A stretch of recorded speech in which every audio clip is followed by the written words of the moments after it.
સર્જને શોષવા માટે ઇન્ડક્ટર અને રેઝિસ્ટર સમાંતર સર્કિટનો ઉપયોગ સમજો. તો સર્જ પ્રોટેક્શન માટે સર્જ અબ્ઝોર્બર તરીકે આરએલ પેરેલલ સર્કિટનો ઉપયોગ થાય છે. આ બીજી એક મેથડ છે જેથી કરીને સાધનોને સર્જની સામે પ્રોટેક્ટ કરી શકાય. તો સર્કિટના સંવેદનશીલ ઘટકોને સુરક્ષિત રાખવા માટે સામાન્ય રીતે સ્વિચિંગ ઇવેન્ટ્સ, વીજળી અથવા તો ફોલ્ટને કારણે થતા ઓવર વોલ્ટેજ સર્જને શોષીને અથવા તો એને ઘટાડવાનો આપણો હેતુ છે અથવા તો ધ્યેય છે.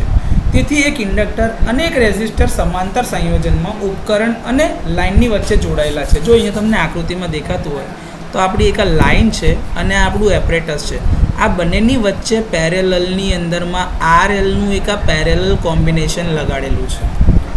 ઇન્ડક્ટર એલ એ તેના ઇન્ડક્ટિવ રિએક્ટન્સના ગુણધર્મના કારણે કરંટમાં અચાનક થતા ફેરફારનો પ્રતિકાર કરે છે. એટલે કે રિએક્ટન્સ જે છે એ ઓપોઝ કરશે કરંટના વધારા ઘટાડાનો.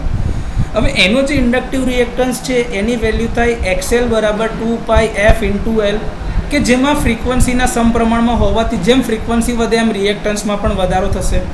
તેથી સર્જ દરમિયાન ખાસ કરીને ઝડપી અથવા તો ઉચ્ચ આવર્તનના જે ટ્રાન્ઝિયન્ટ એટલે કે ઉચ્ચ હાઈ ફ્રીક્વન્સીના જે ટ્રાન્ઝિયન્ટ છે તેની સામે ઇન્ડક્ટર અસ્થાયી રૂપે સર્જ કરંટને અવરોધશે અથવા તો ધીમું કરશે.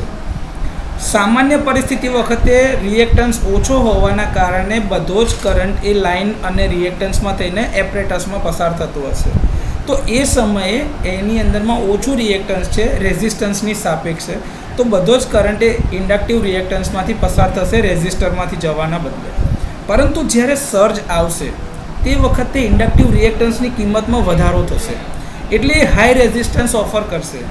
કરંટની એક લાક્ષણિકતા એ છે કે ઓછા રેઝિસ્ટન્સવાળા પાથમાંથી વહેવાનું પસંદ કરશે. તો અહીંયા તમે જોઈ શકતા હોય તો લાઇનથી ઓછો રેઝિસ્ટન્સ આ આર ઓફર કરે છે એટલે કરંટ લાઇનથી રેઝિસ્ટરમાં થઈને એપરેટસમાંથી પસાર થાય છે. આ જે રેઝિસ્ટર છે એ સર્જની ઉર્જાને વિખેરી નાખે છે હીટિંગના ફોર્મમાં I² × R × T પ્રમાણે. એટલે કરંટને પસાર થવાનો માર્ગ આપવાની સાથે સુરક્ષિત રીતે કરંટને બર્ન ઓફ અથવા તો સીધી રીતે હવામાં અવરોધમાંથી જે હીટ ઉત્પન્ન થાય છે એ રીતે એને ડિસિપેટ કરે છે. આ રીતે એલ અને આર બંને એકબીજા સાથે સમાંતર સર્કિટમાં સ્નબર સર્કિટ અથવા તો ડેમ્પિંગ સર્કિટ બનાવે છે. રેઝિસ્ટર જે છે એ સર્જને આવી રીતે શોષી લે છે અને કમ્પોનન્ટ સુધી પહોંચતા સુધી એને અટકાવે છે. ઇન્ડક્ટર જે છે એ કરંટના વધારાના અથવા તો ઘટાડાનો જે દર છે એને ધીમો કરે છે, જ્યારે રેઝિસ્ટર જે છે એ આ વોલ્ટેજને ઘટાડે છે એટલે કે ક્લેમ્પ કરે છે.